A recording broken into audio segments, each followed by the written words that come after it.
Mũmbunge wa Tiaty ũrĩa ũkoretwo etherwo thikũ igĩrĩ kũrũmĩrĩra kũgwetanio na ngũĩ iria irathi na mbere mwena wa Laikipia rĩu nĩarekereirio. Mũmbunge ũyũ arakinyĩtio igoti-inĩ rĩa Naikuru na arekereirio na mbeca baribari ngiri 500 gũkũ agĩathwo ndakarie mĩario ĩgĩmaine na cira ũyũ, o ũndũ ũmwe ndagathiĩ mĩcemanio-inĩ ya mũingĩ na ndakoime gwake mũciĩ Naikuru, cira ũrĩa ũrĩ moko-inĩ ma mũcirithania Lilian Arika.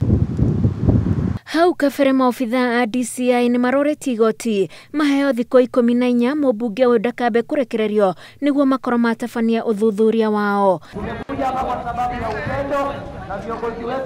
Gavana wa Kajiado Joseph Ole Lenku ni akomithetie ngũĩ iria irathi na mbere mwena wa Laikipia. Kwa hivyo tunaunga mkono operation inaendelea, lakini tunataka pia kutoa maoni yetu kwamba ndani ya hapo kuna watu ambaye hata hawajui iko vita hapa, wamehama tu kama kawaida ya maisha yao kwenda kutafuta lishe.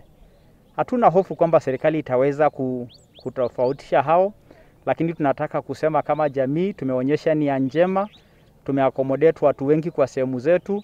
Sisi ndio tunabeba wanyamapori kwa mashamba zetu, na sisi kila mahali tuliko tunaishi na njia ya amani na Wakenya wengine. Kwa hivyo wale ambaye wameingilia sehemu zetu za Laikipia na kukosesha amani watenganishwe na watu wetu ambaye wamehama pale kutafuta lishe za mifugo yao. Kamketa gwetanĩtio na ngũĩ ici marĩ na mũmbunge wa tene wa Laikipia rũgongo Matthew Lempukel ũrĩa ona akĩrekereirio na mbere ya ciringi 150. Cira wa Kamket ũgathiĩ na mbere tarĩki 14 mweri ũyũ.